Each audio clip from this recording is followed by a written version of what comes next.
Топ-5 ошибок при выборе освещения.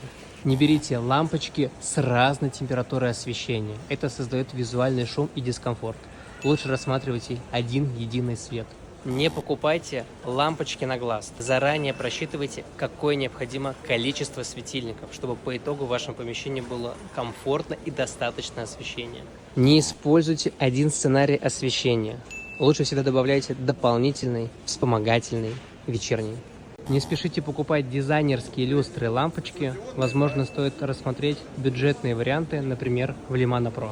Не оставляйте рабочую зону кухни без подсветки. Это будет неудобно. Лучше добавьте подсветку для вашей рабочей зоны.